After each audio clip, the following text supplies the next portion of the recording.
আওয়ামী লীগের সবাই অপরাধ করে নাই। গণ অভ্যুত্থানের মধ্য দিয়ে ক্ষমতার পালাবদল হয়েছে।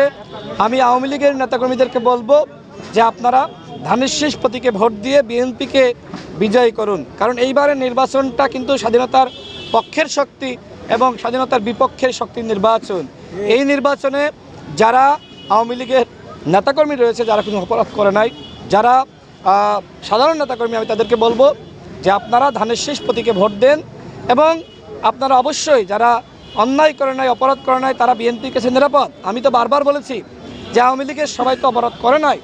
আওয়ামী লীগের আমি দেখেছি গণ অভ্যুত্থানের পরে আমি ঝিনাইদহ 4 আসনে যে তথ্যগুলো পেয়েছি যে সাবেক এমপি আনোয়ার সাহেবের মার্কেট দখল করা হয়েছে।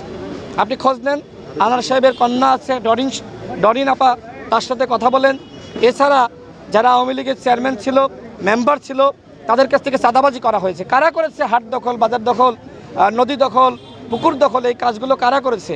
আজকে যারা মনে করেছিল যে আমরা হয়তো নমিনেশন পাবো, যারা মনে করেছিল যে আমাদেরকে এক ধরনের দায়িত্ব দেওয়া হয়েছে এই ধরনের টেন্ডারবাজি, চাঁদাবাজি করার জন্য, তারা কিন্তু এই কাজগুলো করেছে। এবং সবথেকে বড় কথা হলো যে গণ অভ্যুত্থানের পরে ঝিনাইদহ 4 আসনে 5 জন মানুষ হত্যাকাণ্ডের শিকার হয়েছে। এই হত্যার দায়িত্ব কারা নেবে? যারা এই ঘটনা ঘটিয়েছে। নিশ্চয়ই আপনারা জানেন, নতুন করে নাম বলার কিছু নাই। আজকে যারা এই ধরনের বিদ্রোহী প্রার্থী হয়েছে, তাদের নেতাকর্মীরাই কিন্তু এই ধরনের ঘটনা ঘটিয়েছে। সুতরাং আমরা মনে করি এই খুনিদেরকে কোনোভাবেই জনগণ আশ্রয় প্রশ্রয় দিবে না, তাদেরকে জনগণ ইতিমধ্যে প্রত্যাখ্যান করেছে।